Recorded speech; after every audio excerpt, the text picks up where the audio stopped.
मैं जानता हूं अनपढ़ आदमी को क्या पता होगी, पढ़ा लिखा हो तो पता हो। अगर पढ़े लिखे प्रधानमंत्री होते तो जो आपसी सहमति वाली बात है जो कल उन्होंने कही कि किसान जब चाहे एग्रीमेंट से बाहर हो सकता है, प्रधानमंत्री जी मैं बता रहा हूं, आपके लॉ मिनिस्टर है ना रविशंकर प्रसाद, जरा उनके सामने कानून की किताब रख के उनको कहना बता यार क्या है इसमें। उसकी धारा 11 में लिखा है प्रभु कि इसमें इस एग्रीमेंट को केवल आपसी सहमति से ही बदला जा सकता है या उसे खत्म किया जा सकता है, किसान नहीं कर सकता अकेले, ना व्यापारी कर सकते। रविशंकर प्रसाद ये भी कह रहे हैं कि किसानों के अलावा अगर कोई दूसरा आंदोलन जाएगा तो उसके ऊपर कानूनी कार्रवाई कर लो ना, हम करें सीना ठोक के करके लगाओ धारा, तुम्हें पता है। अरे होने से क्या फर्क पड़ता है यार, मैदान जंग में है यार, इनसे कौन घबराता है। 1998 में मेरे पास मुकदमा, मेरे खिलाफ मुकदमा हुआ 21 साथियों के खिलाफ, 5 साल बाद सरकार ने वापस ले लिया। इससे क्या फर्क पड़ता है? क्या इस मुकदमे के डर से हमें वकीलों को डराओगे? तुम्हें शर्म आनी चाहिए। वकील अगर डर गया तो फिर कैसे काम चलेगा?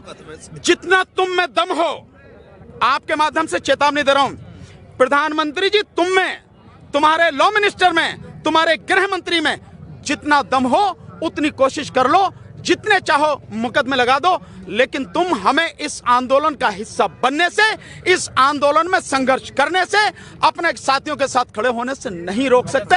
हम जीवन के अंतिम सांस तक लड़ेंगे। ना ना, कानून हम कहाँ समझे?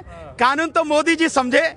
जो मोदी जी ये कह रहे थे ना कि भाई इसमें किसान की फसल अगर बर्बाद हो जाएगी तो किसान की फसल बर्बाद होने पर भी व्यापारी किसान को उसकी कीमत देगा। मोदी जी जरा मैं तो आपको याद दिलाए दे रहा हूं, ये गन्ना किसान देश भर के, इनका 15,683 करोड़ 15,683 करोड़ पिछले 2 साल से पड़ा है। इसमें 12,000 करोड़ पिछले सालों का है, बकाया अब का नए साल का। आप ये नहीं दिलवा सके अभी ने, आप अभी तक ये नहीं दिलवा पाए, तो आप जो बाकी और चीजें कर रहे हो, भड़काने और ये वाली बातें, उनका कोई मतलब नहीं। पहले तो आप 2022 में मिलेगा ना सर? किनको? सब कुछ 2022 में सारी योजनाएं सरकार। हाँ मिलेगा। 2022 में जब मोदी जी की सत्ता जमीन से उखाड़ के फेंक देंगे तब जरूर किसानों को मिलेगा, पक्का मिलेगा। प्रधानमंत्री ने आज एक बात और कही, कल उन्होंने कहा कि दिल्ली में कुछ बैठे लोग मुझे लोकतंत्र पढ़ा रहे हैं। अरे आपको तो कुछ पढ़ाने की जरूरत नहीं है, आप तो पेट में ही पड़ के पैदा हुए थे, क्योंकि 35 साल तो आपने जो भीख मांग के खाया है नहीं है, और पता नहीं कब आपने चाय बेची, कब आपने MA और BA कर ली। जो गृह मंत्री इनकी डिग्री दिखा रहे दिल्ली यूनिवर्सिटी की। तो ये जो सारी चीजें हैं, लोकतंत्र हमें पढ़ाने की या आपको पढ़ाने की जरूरत नहीं है। आप जानते नहीं हैं, और आप क्योंकि तानाशाह हैं और इस देश में आप राजतंत्र स्थापित करना चाहते हैं, इसलिए आप संविधान और लोकतंत्र की हत्या कर रहे हैं। अगर आप लोकतंत्र जानते आपके हिसाब से, जैसा आप कह रहे हैं, तो आप लोगों की बात सुनते, लोगों के बीच आते, उनके दुख दर्द को जानने की कोशिश करते। कोरोना में जब लॉकडाउन था तब आप पिछले दरवाजे से कानून लेके आए। आपने किसी किसान से, आपने किसी किसान से, आपने किसी किसान संगठन से और राज्यों से कोई आपने सलाह मशवरा नहीं किया। आपने सर भी झुका रहे हैं, हम 4 बार जोड़ लेते हैं, कोई बात नहीं, हम भी हाथ जोड़ लेते हैं। प्रभु हम भी आपको हाथ जोड़ रहे हैं कि अपनी गलती को मानो और कानून वापस ले लो। बिल्कुल प्रधानमंत्री, नहीं नहीं पैर की छूएंगे, ऐसा थोड़ी है कोई पैर छुए, बिल्कुल नहीं छुएंगे सर। तानाशाह व्यक्ति जो देश को बर्बाद करने पर तुला हुआ है, आप उसके पैर छूने की बात छोड़िए, देश उनको सम्मान कर रहा है, यही बड़ी बात है। पैर छूने का मतलब ही नहीं है। तानाशाह बता रहे हैं, वो कह रहे हैं आने वाले दौर में ये डेमोक्रेसी मदर कहलाई जाएगी, माँ कहलाई, काय की माँ कहलाई जाएगी, पूरी दुनिया की लोकतंत्र की माँ। तो अब ये बताने की जरूरत है, ये लोकतंत्र की माँ है। भगवान बुद्ध के जमाने में जाओ, गणतंत्र पढ़ा है, मुझे मालूम है कि आपको इतिहास की जानकारी कुछ भी नहीं है। अगर आप चले जाओ तो देश में गणतंत्र पहले थे, 10 बड़े गणतंत्र थे भगवान बुद्ध के समय में, तो डेमोक्रेसी हमारे देश में उस समय से थी। ये तो आप जैसे लोग जो आए, जिन्होंने जाति के नाम पे, वर्ण के नाम पे, धर्म के नाम पर इस देश को बर्बाद किया, तब जाके ये सारी चीजें हुई हैं। वरना इस देश में लोकतंत्र बहुत पहले से था, तो मैं बताने की जरूरत नहीं है। सरकार को सर ये भूल तो नहीं है कि वोट हमें देंगे आंदोलन करने का? ना ना, वो तो मैंने आपको बता दिया, सरकार इसलिए भी नहीं सुन रही, उसे हमारी वोटों की जरूरत नहीं है, क्योंकि उनके पास वोट छापने वाली मशीन है, EVM, every vote for Modi, आपने देखा ना। तो क्योंकि EVM है, इसलिए आपकी और हमारी वोटों की जरूरत नहीं है। अगर हमारी वोटों की जरूरत होती, निश्चित रूप से प्रधानमंत्री हमारी बात सुनते, लेकिन अन्याय और अत्याचार की भी एक हद होती है। लेकिन सर आप वो हद, वो सीमा अब पार हो चुकी है। अब देश का व्यक्ति इसको जान चुका है, समझ चुका है।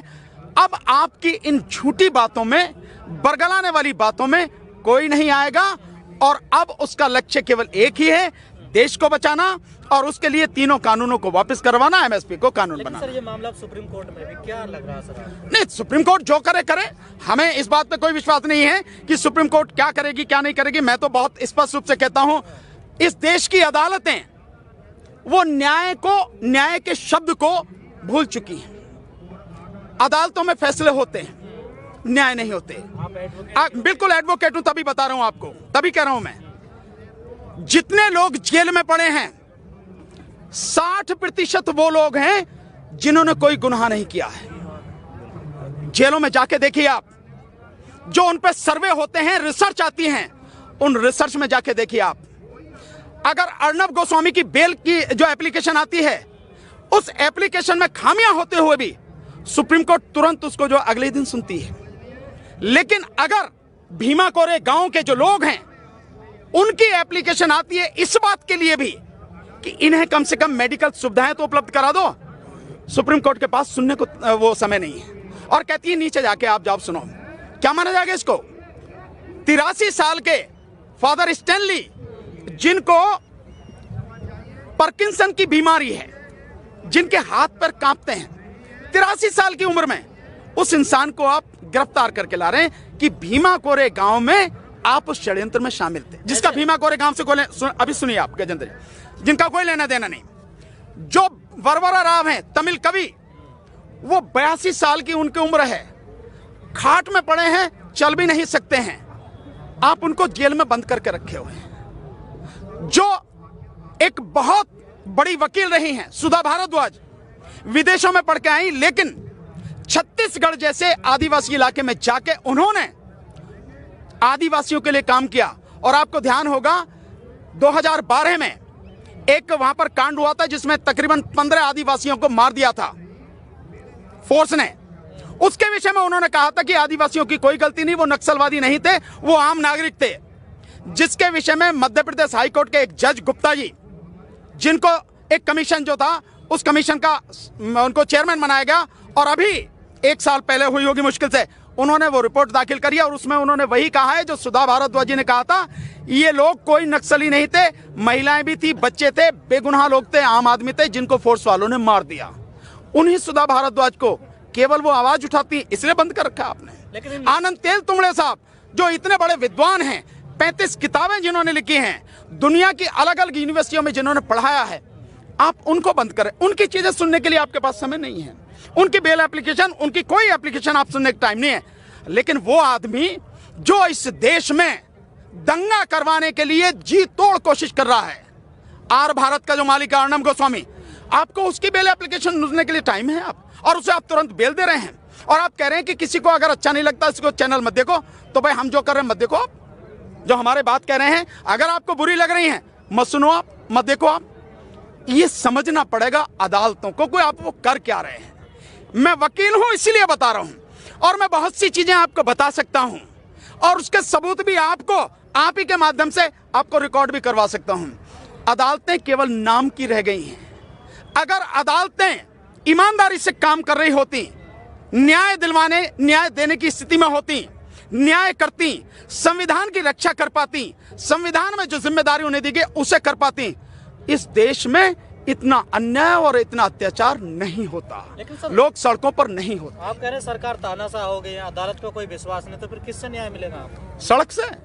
मैंने तो पहले भी कहा था, जब सरकार ही तानाशाह हो जाए, सारे जो संवैधानिक संस्थान हैं सरकार के गुलाम हो जाएं, और अदालतों से भी न्याय न मिले, तो केवल एक ही रास्ता है, जन आंदोलन, सड़क का रास्ता। और जन आंदोलन शुरू हो चुका है, जनता सड़क पर है, किसान इस आंदोलन को लीड कर रहे हैं। लड़ाई सबकी है, पर लीड वो कर रहे हैं, सबके लिए लड़ रहे हैं। इसी से ये गंदगी साफ होगी, और अब के जब साफ होगी तो पूरी ही गंदगी साफ होगी। सरकार करे 20 राज्य के किसान हमारे साथ हैं, लिखित में लेटर। मैंने कितने राज्य गिनाए अभी थोड़ी देर पहले आपको, गिने ना आपने? कौन गिना रहे हैं? तो सरकार ये बतावे कि वहां के कौन कौन से किसान हैं, हम तो दिखा देंगे जो किसान बैठे हैं। कौन वीडियो कॉन्फ्रेंसिंग है? वीडियो कॉन्फ्रेंसिंग में आपको क्या पता कि कहां बैठी है? पता है आपको? आप बताओ, आप पत्रकार हो, उनके बताने की बात नहीं, मैं आपसे कह रहा हूं सरकार तो कुछ भी बताती है। सरकार तो ये भी कहती थी कि आमदनी दुगनी हो गई। छत्तीसगढ़ की एक महिला को लेके आए थे और पुण्य प्रसून वाजपेयी ने तुरंत ही उन्हें नंगा कर दिया था। वहां जाके पूछ लिया था, वो कह रही कोई आए दुगनी नहीं हुई।